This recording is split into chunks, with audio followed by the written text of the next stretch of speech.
Hay algo, hermanos, que según la palabra de Dios es profundamente repulsivo, y es volver voluntariamente a aquello de lo que uno fue rescatado. De hecho, el libro de Proverbios, en el capítulo 26, versículo 11, utiliza una imagen muy fuerte para describir esta necedad. Escuche. Como perro que vuelve a su vómito, así es el necio que repite su necedad. Este proverbio describe de forma muy gráfica lo que una persona hace cuando abandona un pecado y vuelve nuevamente a ese pecado. Como un perro que vuelve a su vómito. Pedro retoma esta imagen en su segunda carta, en el capítulo 2, versículo 22, y describe el peligro de regresar a la antigua vida, esa antigua vida que tenía antes de Cristo. Y Pedro no está utilizando en su segunda carta esta expresión como si nosotros volviéramos a caer en algún pecado, sino que está hablando de regresar deliberadamente a patrones de vida de los cuales fuimos rescatados. Pedro está hablando aquí de volver a los deseos que antes nos dominaban, de volver a las prácticas que antes nos esclavizaban. Pedro está hablando de aquella manera de vivir que Cristo nos rescató.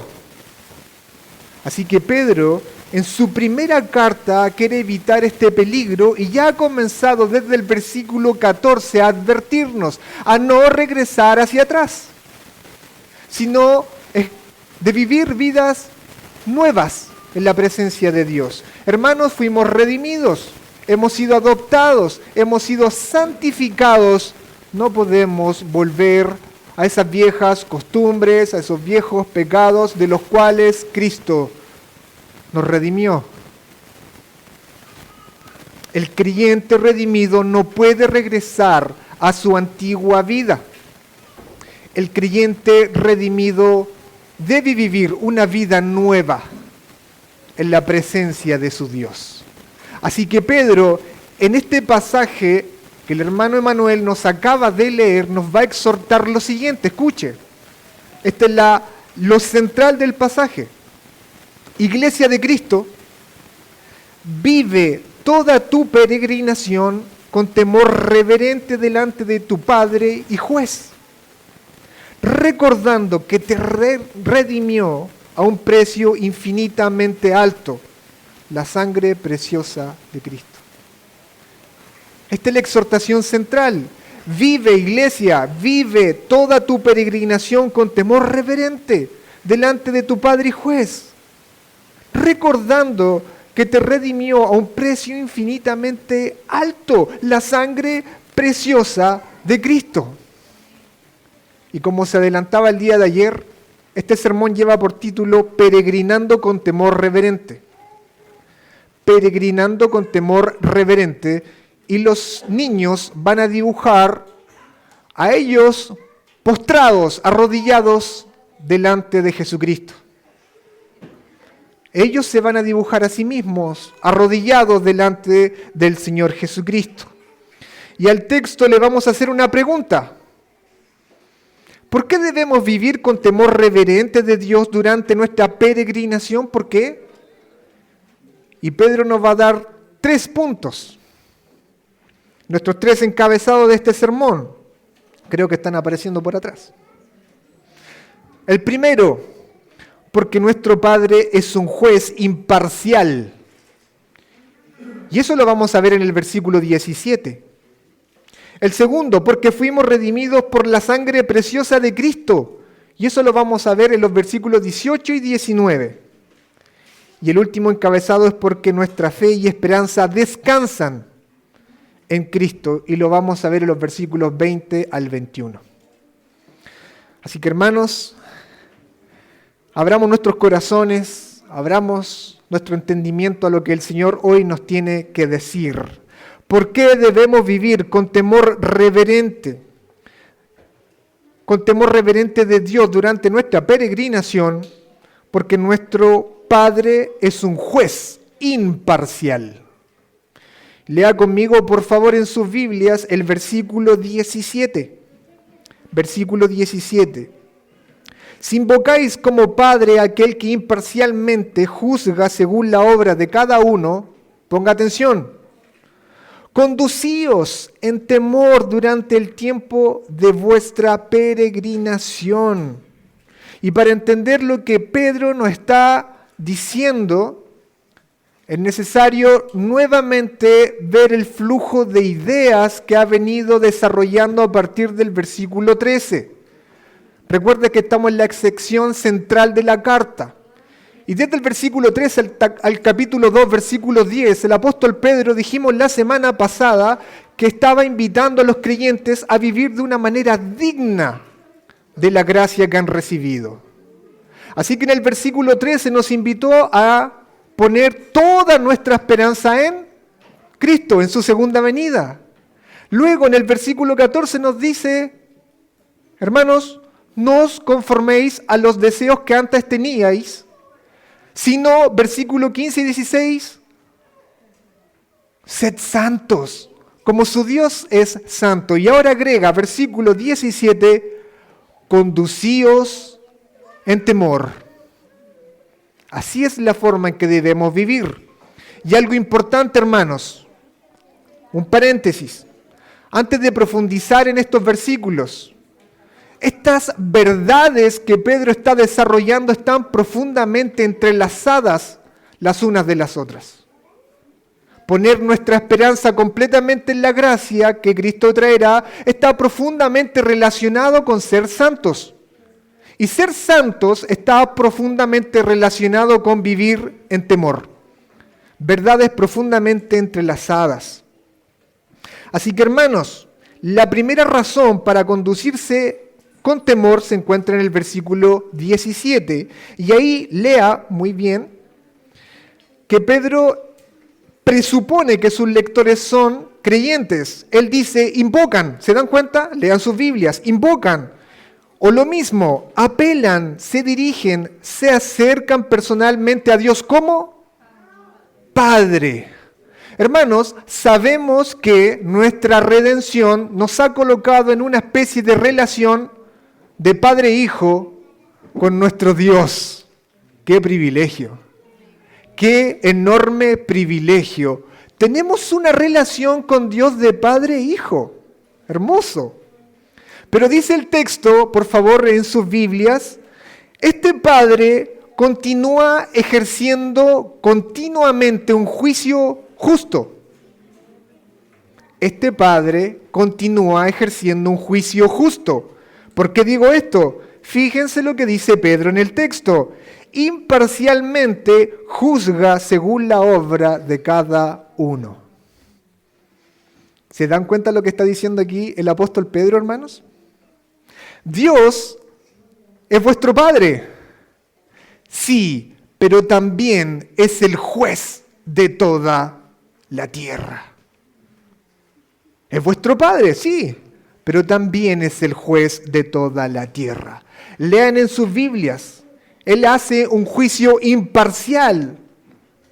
Significa esto que nuestro Padre, hermanos, no tiene ninguna especie de favoritismo en su juicio.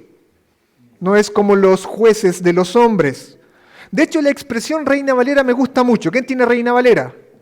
La Reina Valera dice, sin acepción de personas. Cuando nuestro buen Padre y juez juzga, no hace diferencias entre la nacionalidad de una persona, no considera su posición social, no va a favorecer en su juicio a una persona por su riqueza, por su apellido, por su prestigio, por su apariencia. No, el texto dice, Él juzga justamente, Él juzga imparcialmente. Y hay algo muy importante aquí, en el texto. Dios tampoco juzga a la humanidad en masa. No. Pedro dice, según la obra de cada uno, según la responsabilidad que usted tenga, según la obra de cada uno, porque nuestro buen Padre y Juez conoce la obra de cada uno de ustedes. Él juzga a cada uno y lo hace según sus obras. Eso es un buen juez. Nuestro Padre es un buen juez. Juzga imparcialmente y solo se fija en las obras. ¿Amén? ¿A qué se refiere Pedro con obras? A tu conducta, se refiere al comportamiento, a las acciones que cada uno de nosotros tiene durante su vida. ¿Se están dando cuenta entonces por qué el apóstol Pedro nos ha mandado, exhortado a ser santos? Y aquí nos preguntamos algo importante, hermanos. ¿Cuál es el propósito de Pedro en el versículo 17? ¿Por qué nos está exhortando Pedro a conducirnos con temor? Hermanos, ¿por qué? ¿Por qué cree usted? Pedro quiere advertirle al creyente que su relación padre-hijo, que esta relación familiar que tiene con Dios, no puede conducirlo a tener con Dios una familiaridad irreverente. No puede. El cristiano no puede tener una familiaridad irreverente con su padre y su juez. Sabemos que muchos hijos tienen relaciones muy fraternales con sus padres, una relación casi de amigos. Y en esa relación que un hijo puede tener con su padre, casi de amigos, se puede perder el respeto, la honra, la autoridad que el hijo le debe al padre. Pero Pedro nos está diciendo, no se confundan, ustedes no se confundan. Su familiaridad con Dios a ustedes no los exime de enfrentar la disciplina por sus pecados. Porque su Padre es Dios, sí, pero también es su juez.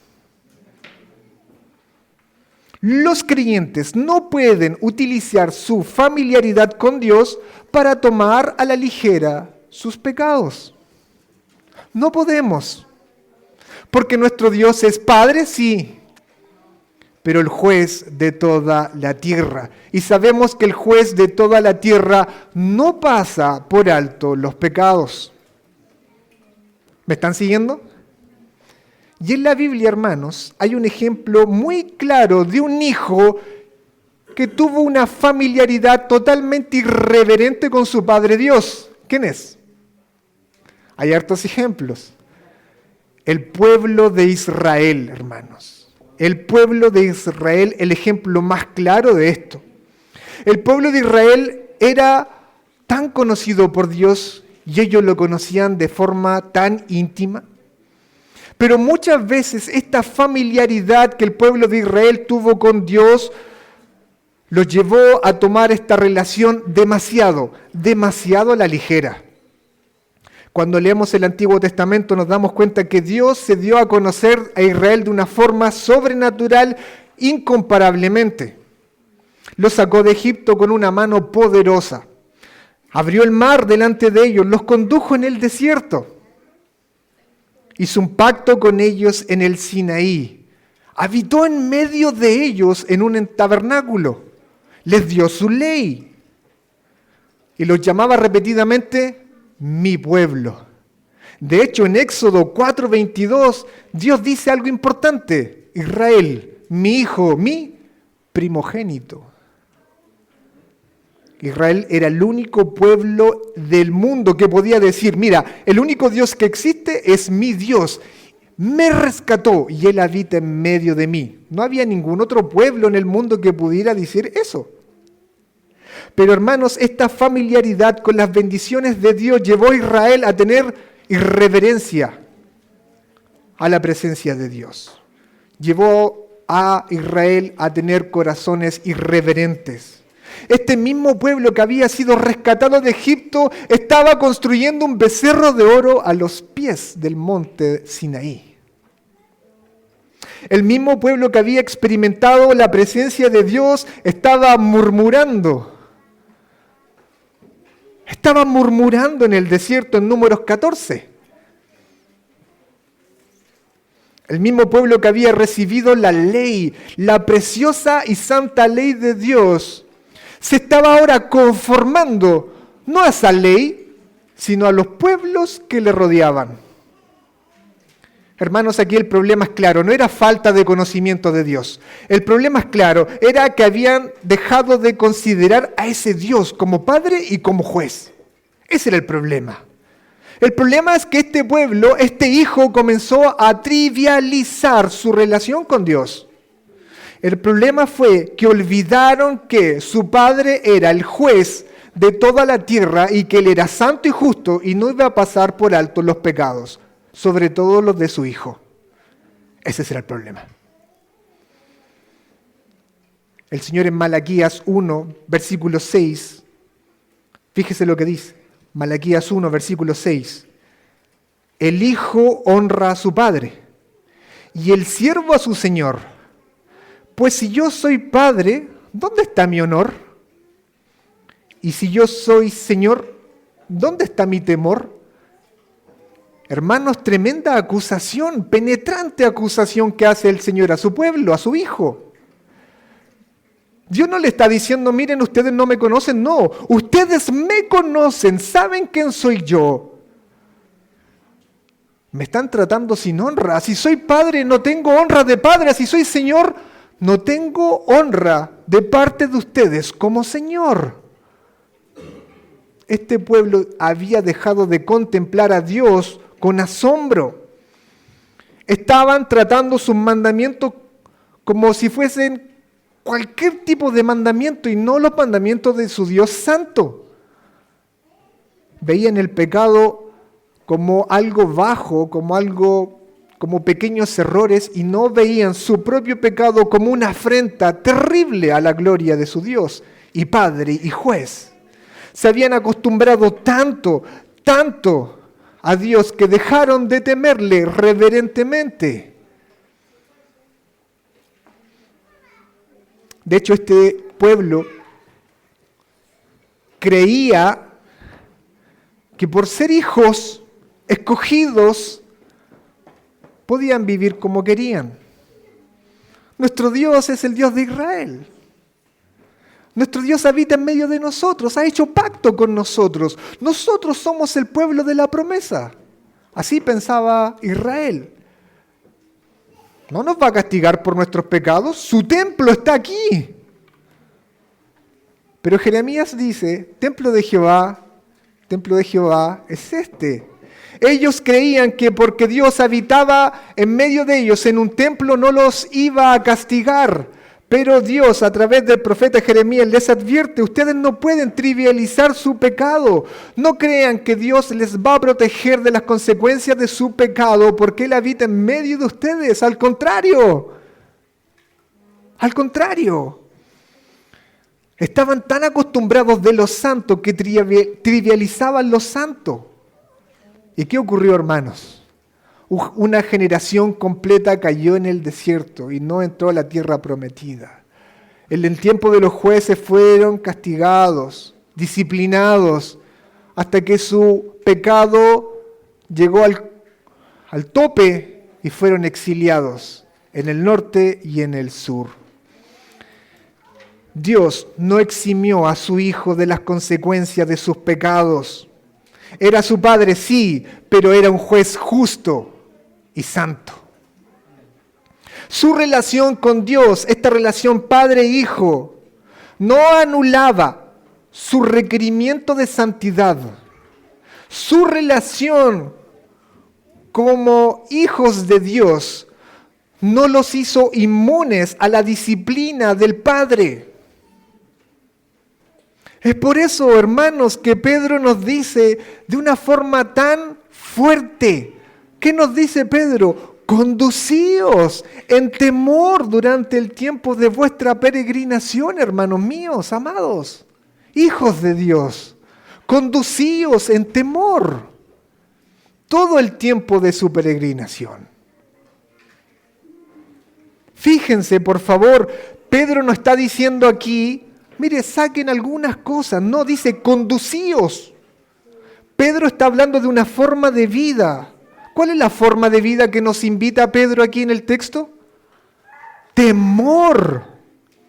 Y no está hablando de un terror servil, como un esclavo teme a su amo, no, está hablando de un temor reverente, de un temor a un Dios santo, a un Padre bueno, una reverencia santa, a tener un sentido de seriedad ante nuestro Padre y Juez de toda la tierra. Hermanos míos, esta es la forma en que debemos conducirnos delante de Dios en todo el tiempo de nuestra peregrinación. Así que, amada iglesia, por favor, escúchame. No confundas la seguridad de ser hijo con un permiso para pecar. No confundas, por favor. No lo hagas. No porque Dios sea tu Padre, eso significa que tú debas tomar a la ligera tus pecados. No significa que tus pecados, una vez que has sido salvo, sean irrelevantes. Por favor, no lo hagas. Pedro quiere corregir aquí una mala impresión o entendimiento de la gracia. Algunos dicen, fui salvo por gracia. Claro, fui salvo por gracia, ahora puedo vivir como quiero. Así no piensa alguien que ha sido salvo por gracia. El cristiano que entiende que ha sido salvo por gracia dice, he sido salvo, rescatado de una vana manera de vivir, por lo tanto voy a vivir honrando a mi Padre Celestial. Así que te pregunto hoy, escúchame, te pregunto, hazte esta pregunta. ¿Hay algún pecado que estás tolerando? ¿Por qué has convertido la seguridad de la gracia en una excusa para pecar? ¿Hay algún pecado que estás tolerando en tu vida? ¿Porque entiendes mal la gracia? Tú, que estás aquí y sigues obstinado en tu pecado, déjame preguntarte lo siguiente. ¿Acaso crees que puedes seguir viviendo tu cristianismo ligero sin tener ninguna especie de consecuencia? ¿Acaso crees que puedes seguir teniendo un cristianismo a tu manera sin que seas disciplinado fuertemente por tu Padre y por tu Juez? ¿Realmente crees eso? ¿De verdad? Recuerda lo que dice Hebreos capítulo 12, versículos 6 al 7. Dios al que ama, disciplina. Y el apóstol Pedro en el capítulo 4, en su primera carta, si quieres puedes tarjar, versículo 17, él dice, porque es tiempo que el juicio comience en la casa de Dios. Vamos a llegar a esa parte ya. Es necesario que el juicio comience en la casa de Dios. Dios no va a dejar el pecado impune. Va a disciplinar el pecado en su propia casa, en la de sus hijos. Y el apóstol Pedro dice, wow, si eso ocurre ahí, ¿cómo será aquellos que no tienen el Evangelio? Así que hermanos, ¿de verdad crees que puedes tomar a la ligera el llamado que Dios te hace de ser santo? ¿Acaso tú crees que puedes tomar a la ligera e irte a tu casa? ¿De qué se habló? No, Dios es nuestro juez. Nos llamaron a la santidad y seguir viviendo así, ligeramente, sin tomarle el peso a que el apóstol nos ha llamado la semana pasada y hoy a ser santos, a ser diferentes. Eso no se puede tomar a la ligera, hermano, no se puede. Cuidado, dice un autor, escuche, si nuestras obras no se corresponden con nuestro llamamiento, entonces es cuestionable realmente que hayas nacido de nuevo. Si tu actitud carnal y mundana, aunque puede indicar un desviamiento, también puede estar indicando falta de verdadera fe. Así que por favor no te autoengañes. Si tú vives como los que viven sin conocer a Cristo, lo más probable es que tú no hayas nacido de nuevo y tengas que venir aquí, a Cristo, en arrepentimiento y fe. No te engañes. No te engañes. Si miramos tu vida y tu vida es muy similar a aquellos que no conocen a Cristo, no te engañes. Por favor, arrepiéntete de tus pecados y ven a Cristo en arrepentimiento y fe. Recuerda que un día todos aquí presentes, todos, grandes y pequeños, estaremos frente al tribunal de Dios. Y ahí tendremos que dar cuenta de nuestras obras, de cada una de nuestras obras. Y no se nos va a juzgar, por favor lee esto en el Nuevo Testamento, no se nos va a juzgar por lo que nosotros dijimos, sino por lo que hicimos. Seremos juzgados por obras, porque la verdadera fe produce como evidencia obras. Y seremos juzgados por obras. Aquellos que han nacido de nuevo, aquellos que fueron salvos por gracia, aquellos en los cuales habita el Espíritu Santo, se santifican, buscan a honrar al Padre, no regresan hacia atrás. Buscan vivir vidas nuevas. Buscan a honrar a su Padre. Así vive el cristiano. Así que, hermanos, podemos acercarnos a nuestro Padre. Él es bueno, Él nos ama, Él es tierno con nosotros. Sí, pero dice Pedro, vive en temor reverente. Vive en temor reverente. La intimidad que tengas con Dios no elimina la necesidad de la reverencia, siempre ante Él, con temor reverente. Hermanos, nuestra adopción como hijos no elimina nuestro llamado a la santidad, a ser diferentes. Somos hijos de un Dios santo, seamos diferentes. La gracia, hermanos, no elimina el temor, produce temor reverente. Produce temor reverente. Amén. ¿Por qué debemos vivir con temor reverente de Dios durante nuestra peregrinación? Vamos a nuestro segundo encabezado. Porque fuimos redimidos por la sangre de Cristo. Y Pedro nos va a dar otro argumento en el versículo 18. Lea por favor conmigo versículo 18. Sabiendo que fuisteis redimidos de vuestra vana manera de vivir, heredada de vuestros padres, con cosas perecederas como oro o plata. No fuimos redimidos así, con oro o plata, sino con ¿qué, hermanos? Versículo 19, lean sus Biblias. Subraye esto, por favor. Sino con sangre preciosa. Sangre preciosa, como de un cordero sin tacha, sin mancha. La sangre de Cristo. ¿Se dan cuenta aquí el argumento del apóstol Pedro, hermanos? Vivan en temor reverente. Sí, su padre es juez. Pero también vivan en temor reverente. Porque a ese padre le costó mucho. Él pagó un gran precio por rescatarlos. ¿Y saben cuál fue ese precio, dice el apóstol Pedro? La sangre preciosa de nuestro Señor Jesucristo. Pedro está diciendo, recuerda el alto precio que Dios tuvo que pagar para redimirte. La Biblia de las Américas dice, fuimos redimidos. La versión Reina Valera dice, fuiste rescatados. Y esta palabra, hermano, no significa simplemente liberar a alguien, sino que significa o involucra un rescate mediante un pago por un precio. Es una palabra que se utilizaba en la antigüedad para referirse cuando se liberaba, se pagaba la libertad de un esclavo. Así que nos preguntamos ahora, y yo le pregunto ahora, ¿de qué fuimos redimidos, hermanos? ¿De qué fuimos redimidos? No simplemente de algunas malas costumbres.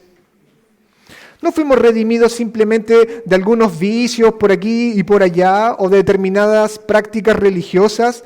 ¿Qué dice Pedro? ¿De qué fuimos redimidos, hermanos? Lean en sus Biblias. ¿De qué?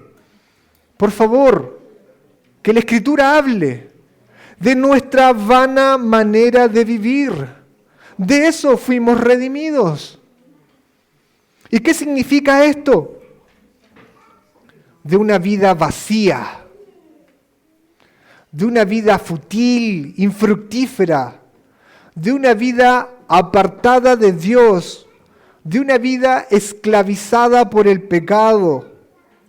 De eso fuimos redimidos, de una vida que estaba caracterizada por vivir con los valores o conforme a los valores de este mundo, de una manera vana de vivir, una forma de vida que hemos recibido de nuestros antepasados, pero que finalmente expresaba toda nuestra rebelión contra Dios. De eso fuimos redimidos.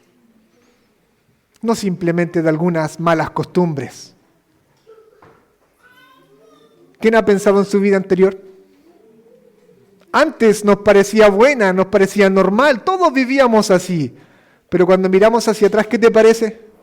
Horrible. Estábamos esclavizados. Es por eso, hermanos, que necesitábamos desesperadamente ser rescatados. Necesitábamos desesperadamente ser rescatados. No lo sabíamos, pero lo necesitábamos. No éramos simplemente personas con una mala conducta, éramos pecadores. Éramos esclavos del pecado. Necesitábamos desesperadamente ser liberados del pecado. Necesitábamos desesperadamente ser reconciliados con Dios. Y por supuesto, dice Pedro, este rescate, esta redención no podía ser hecha con cosas perecederas como el oro y la plata. No podía. No podía ser rescatados con esas cosas. Porque aunque tienen un gran valor para el hombre, el oro y la plata, tienen un gran valor para los hombres, esas cosas eran incapaces de comprar nuestra libertad. Eran incapaces de redimirnos. ¿Por qué, hermanos? Con oro y plata no podía comprarse nuestra libertad. ¿Por qué? Porque nuestra deuda no era económica, era moral. Porque nuestra esclavitud no era física, era espiritual. Habíamos quebrantado la ley de Dios. Éramos culpables delante de un Dios santo y justo. Escucha, por favor, iglesia, éramos deudores de su justicia. No podríamos comprar la redención con oro, con plata. No podíamos comprar la redención con sacrificios religiosos. No podíamos comprar nuestra redención con sacrificios morales. No podíamos. Necesitábamos algo de un valor sublime, grande, inmenso, mucho más precioso que cualquier cosa de este mundo. Es por eso que Pedro dice, fuimos rescatados, fuimos redimidos, no con oro y plata, sino con la preciosa sangre de Jesucristo, el Cordero sin mancha. ¿Se da cuenta? Con eso fuisteis redimidos. Y aquí, hermanos, el apóstol Pedro tiene en mente completamente el éxodo de Israel de Egipto. Fíjense que en el versículo 17 nos ha hablado de peregrinar y el versículo 18 nos ha hablado de redención, de rescate. Pedro aquí tiene en mente la Pascua judía. Y es necesario revisar un poco el contexto para entender lo que nos está diciendo Pedro. Recuerde que en Éxodo 12 Dios ordenó que cada familia tomara un cordero sin defecto, sin tacha, sin mancha. Que ese cordero debía morir y su sangre debía ser puesta en las postes de las puertas. Dios iba a pasar sobre Egipto, ejecutando un juicio sobre Egipto. Y bajo Egipto, en Egipto habían egipcios e israelitas, ambos pecadores. Pero Dios no proveyó un cordero a los egipcios, Dios proveyó un cordero a los israelitas. Aquella noche Dios iba a ejecutar su juicio, pero donde hubiera sangre, su juicio iba a pasar de largo.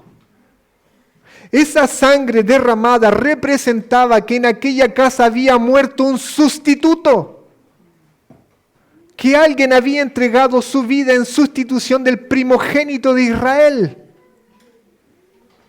Esa casa, por lo tanto, sería librada del juicio y sería comprada su libertad. Pedro toma esa imagen, hermanos, y la aplica a nosotros y nos está diciendo, sí, Cristo es nuestra verdadera Pascua. Cristo es nuestra verdadera Pascua. Nosotros también estábamos en esclavitud y bajo juicio.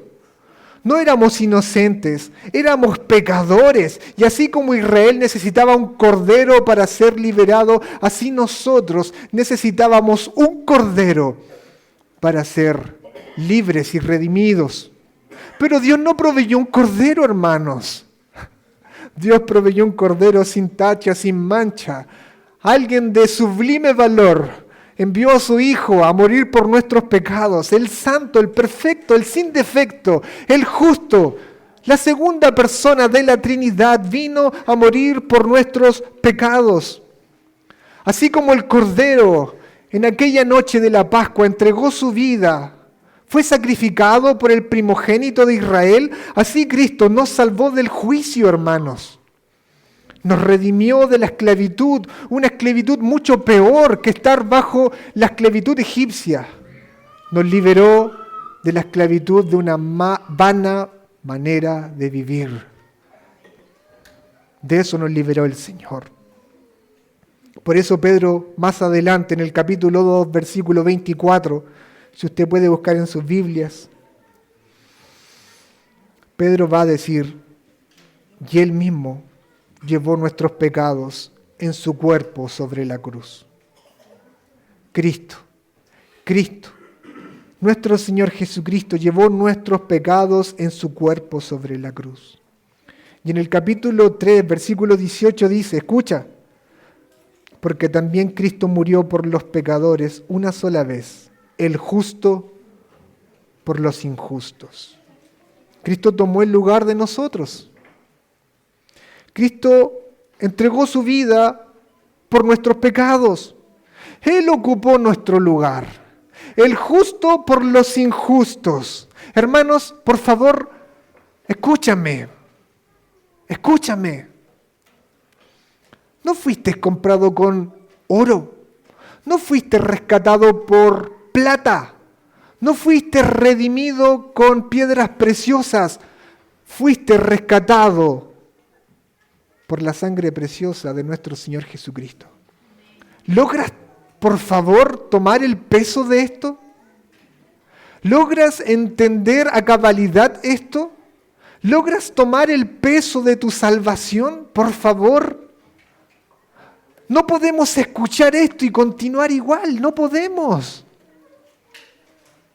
Cristo tuvo que morir para liberarte. Hermanos, esto debe cambiar nuestra forma de pensar. Cuando vemos esa cruz, vemos algo doble. Por un lado vemos lo terrible de nuestro pecado, que necesitó que Cristo muriera por ellos. Y por el otro lado vemos la hermosa, sublime gracia y el amor de Dios que envió a su Hijo, no lo retuvo, sino que lo entregó por nuestros pecados. ¿Te das cuenta? ¿Puedes comprender ahora por qué dice Pedro, caminen en temor reverente? ¿Entiendes ahora? ¿Logras tomar el peso de esto? Vivan en temor, porque su liberación, su redención costó un alto precio. La sangre preciosa de nuestro Señor Jesucristo. Pedro no está diciendo, mira, vivan en temor porque van a perder su salvación. No, no es el argumento de Pedro. Pedro dice, vivan en temor porque su redención costó un precio sublime, grande. Eso dice Pedro. La gracia, hermanos, la gracia no elimina la necesidad de temor reverente. Cuando entendemos realmente la gracia, produce temor reverente, lo produce. Así que, hermanos, les exhorto, les ruego en el nombre del Señor a que vivan en temor reverente todo el tiempo de vuestra peregrinación. Vivan en temor reverente. Cuando la tentación llame a tu puerta, no digas, oh, esto es algo tan ligero, es tan solo un pecado. No, di, este pecado costó la preciosa sangre de mi Señor Jesucristo. Del Cordero sin mancha, de mi Señor. Mi Señor tuvo que sangrar por ese pecado. Piensa, por favor, Cristo tuvo que morir para redimirme. No puedo tratar a la ligera el pecado, no puedo. No puedo ser irreverente en mi vida, en mi transitar, en mi peregrinaje en esta vida, no puedo. Porque tuvo que pagarse un alto precio. No voy a volver al vómito, no. Tengo que vivir en novedad de vida, porque el precio fue alto. Así que cuando seas tentado volver atrás, no, di no. Yo fui comprado a un sublime precio. Fui redimido por la sangre de Cristo. Cuando el pecado se vuelva algo atractivo, di no, Cristo murió para liberarme de esa vana manera de vivir. Cuando la santidad se vuelva algo pesado, algo difícil de llevar. Cuando se vuelva algo costoso en tu vida, cuando ser santo se vuelva algo difícil, pesado, recuerda el costo que Cristo tuvo que pagar. No vuelvas atrás, no vuelvas a vivir ahora para agradar a los hombres. Ya no es necesario, has sido redimido. No vuelvas a depositar tu identidad en el éxito, en el trabajo, en cosas vanas. No vuelvas a vivir para satisfacer los deseos desordenados de tu carne. No vuelvas a tener deseos de venganza. No vuelvas a mentir. No vuelvas a tener inmoralidad sexual. No vuelvas a tratar tu cuerpo como un instrumento para el pecado, sino que ocupa tu cuerpo como un instrumento para la justicia. El precio fue alto. Cristiano, por favor, no vuelvas. Lo que antes parecía libertad, date cuenta, era esclavitud. Lo que antes daba sentido a tu vida era totalmente vano. No vuelvas. Cristo te compró a un precio muy alto. Vive en novedad de vida. A eso estamos llamados. La gracia, hermanos, no es excusa para no buscar santidad. La gracia no es excusa para vivir de cualquier manera, sino que es el fundamento de vivir en novedad de vida. Vivamos en santidad, porque el precio fue alto. Fuimos comprados a un precio muy alto, la preciosa sangre de nuestro Señor Jesucristo. Amén. ¿Por qué debemos vivir con temor reverente de Dios durante nuestra peregrinación? Por último, porque nuestra fe y esperanza descansan en Cristo. El tercer argumento está en el versículo 20 y 21. Versículo 20 dice, porque Él estaba preparado desde antes de la fundación del mundo, pero se ha manifestado en los últimos tiempos por amor de vosotros. ¡Qué impresionante! Cuando pensamos en un rescate, cuando pensamos en una redención, podemos pensar que es algo improvisado. Los equipos de emergencia, cuando asisten a un rescate, evalúan la situación y luego urden un plan. Pero Pedro nos está diciendo, no piensen eso. La redención no fue un plan improvisado. No, es incorrecto pensar que Dios pensó este plan cuando Adán cayó en pecado. Es incorrecto. Cristo estaba destinado, elegido, señalado antes de la fundación del mundo. Nuestro buen Dios sabía que el hombre iba a pecar y ya tenía un plan. Cristo ya había ofrecido su vida por redimirnos. Eso ya era un hecho. Hermanos, la cruz no fue una improvisación. La cruz, hermanos, estaba en el plan eterno de Dios. Nuestra salvación no comenzó en el Calvario, no comenzó en la encarnación, comenzó en el decreto eterno de nuestro buen Padre. Y Él fue manifestado, por favor, en los últimos tiempos, dice Pedro.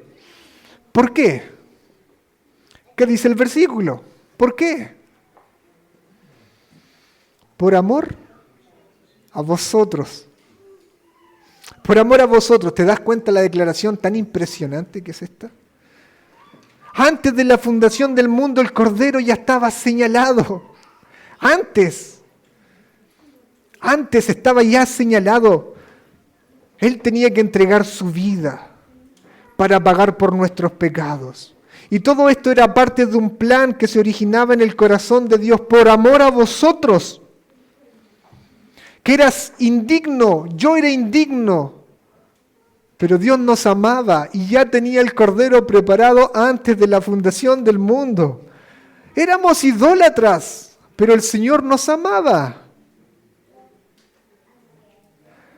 Le dábamos la espalda, pero el Señor nos amaba. Y ya tenía el Cordero preparado. Estábamos perdidos y éramos justos, merecedores de condenación, pero el Señor nos amó. Estábamos en rebelión, merecíamos ser rechazados, merecíamos ser condenados, pero nuestro Dios no nos trató como nosotros merecíamos, nos dio gracia, nos amó y envió a su Hijo para morir por nuestros pecados. ¿Te das cuenta del tremendo amor de Dios? ¿Te das cuenta? Tanto nos amó el Padre que no escatimó a su Hijo, a su unigénito, sino que lo entregó para rescatarnos. ¿Te das cuenta por qué Pedro nos llama a vivir en santidad? ¿Por qué te llama a vivir en temor reverente? Porque cada pecado que tú haces, cada pecado, cada vez que intentas volver atrás, es básicamente relativizar, despreciar el amor de Dios a tu vida. Eso estás haciendo. Eso hago yo. Cada vez que peco, cada vez que decido pecar, estoy despreciando el amor de mi Padre.